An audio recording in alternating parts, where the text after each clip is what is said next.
years, he has researched Marxist and terrorist movements, as well as the influence of the Chinese Communist Party. Trevor, good afternoon. Thank you for joining us today. Would you mind walking us through what really happened in China's defeat of Japan in World War II, and specifically talk to us about the role that the KMT played and the CCP? What were their actual contributions?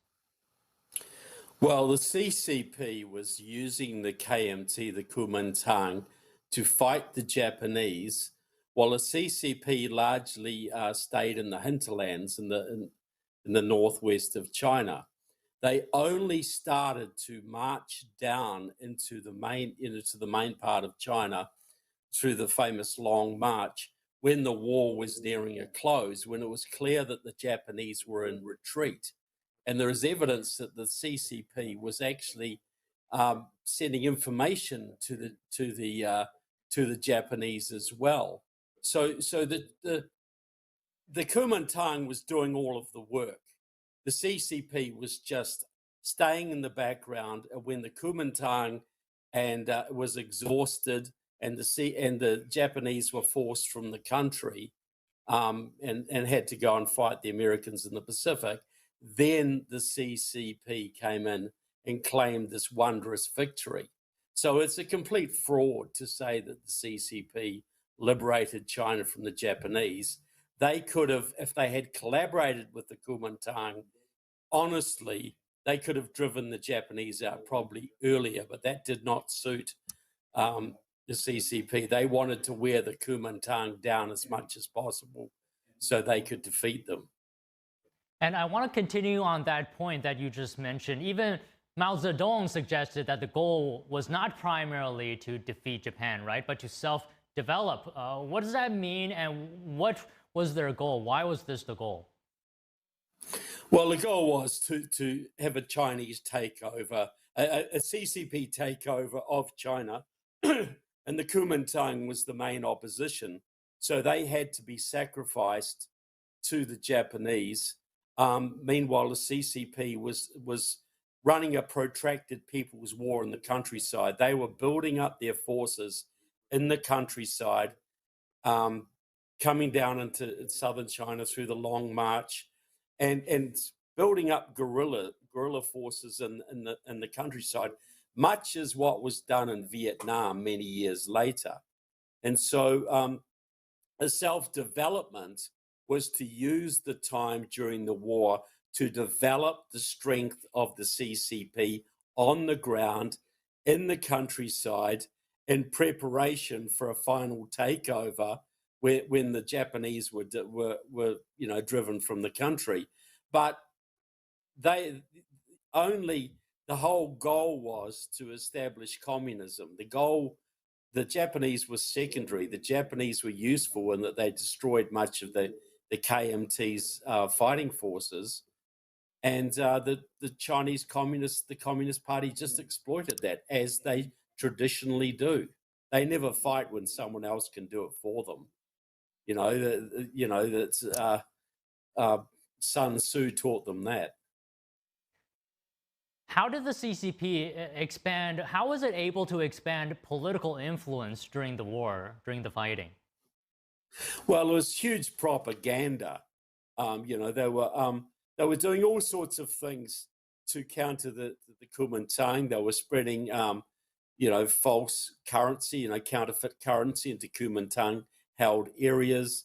They were spreading lots and lots of propaganda. They were sending their cadre in to propagandize the villages, not against the Japanese, against the Kuomintang.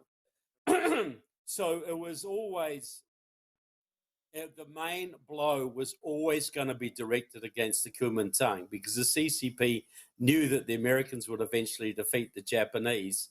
So their role was really not to worry about the Japanese, but to defeat the Kuomintang and take credit for it. So there was massive propaganda being spread in preparation for when the Japanese were gone, so that there would be a fairly easy takeover. And then, of course, the traitors in the US State Department, the Soviet agents in the US State Department, defunded the Kuomintang military, which pretty much guaranteed a Chinese Communist Party takeover. That's an interesting point there. What exactly led to the KMT's post-war decline? Can you elaborate further on that? Well, you know, there was Marshall, the general. He basically defunded. You know, much was what happened in Vietnam years later. The South Vietnamese military was defunded by the U.S. Congress, leading to the communist takeover. In China, this was orchestrated by Soviet agents inside the State Department who were putting out propaganda to the Roosevelt administration that the Kuomintang was hopelessly corrupt, that the CCP was winning the hearts and minds of the people, that it was a waste of time backing the Kuomintang and better to just let the communists take over. And anyway, they would say, Mao's army, they're not really communists, they're just really agrarian reformers. All this kind of propaganda was really coming, you know, so the CCP was spreading its own propaganda to the people on the ground in China, but the communists in the US State Department were spreading Soviet and Chinese propaganda into the Roosevelt administration to make the Roosevelt administration give up, to give up the war, to defund Chiang Kai-shek's forces, the Kuomintang forces. So China was betrayed, you know, it was really taken over by a combination of the Soviet Union, the CCP, and US traders in the State Department. Do you think that KMT had any suspicion at all that the CCP wanted to take over China, that it will have to confront the CCP after the war ended? Oh, yeah, look, absolutely. They had no illusions whatsoever. You know, the Kuomintang and the Communist Party had worked together before the war and had relationships. They knew how dirty the CCP played, but they had to get the Japanese out. That was the priority, and they hoped that they could deal with the CCP after the war. But what they didn't expect, I think, was the deep penetration, because it wasn't fully understood then. But the Soviets had 400 agents in the Truman administration, and many of them in the State Department and in agencies that dealt with supporting the Kuomintang. So they were betrayed. The Chinese communists did the same thing with Britain to betray Yugoslavia to the communists and that sort of thing. And this is quite a common thing. Right up to the Cuban Revolution, you had Soviet agents working in the State Department, helping to bring communists to power. I don't think the KMT understood. They trusted the Americans. They didn't realize how deeply penetrated the US State Department was. What was America's role in defeating the Japanese in comparison to the KMT and the CCP? Well, you know, the Japanese would have held China, but you know, the Americans were coming across the Pacific, just taking island after island, and the Japanese knew that they were going to have to defend the homeland, that they had really lost the war. When it became clear after the Battle of Midway, when Japan lost much of its naval forces, its aircraft carriers, that they were going to probably lose the war. But they thought they could defend the homeland. So the decision was made. They were going to have to leave China. They were going to have to bring their troops to fight off the Americans in the Pacific and to defend the homeland. Well, that was the thinking before the atomic weapons were dropped, and that all became moot. But yes, the Japanese would probably still control China today if it hadn't been for the Americans. You know, the Japanese had much of China tied up. They had a much superior military, and the Kuomintang and the communists were fighting each other. So the Japanese could have held on for a long time had the Americans not fought so heroically across the Pacific. So, Trevor, I just have one more thing, and I want to follow up on one thing you said at the beginning of this conversation. You said something along the lines that the CCP was providing information to the Japanese. What did you mean by that?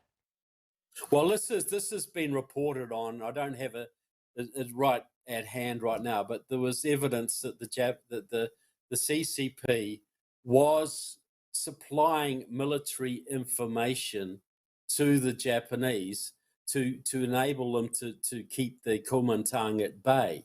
So this is a typical communist strategy of supplying, supporting the enemy. Like, during World War II, the Soviet communists were cooperating with the Nazis, until the Soviet Union was attacked. The communists will always supply information to anybody that's going to help them in their cause. So they considered the Japanese in some ways an ally, because the Japanese were tying up the Kuomintang and destroying the Kuomintang, and the Kuomintang was really what they saw more as their enemy than the Japanese.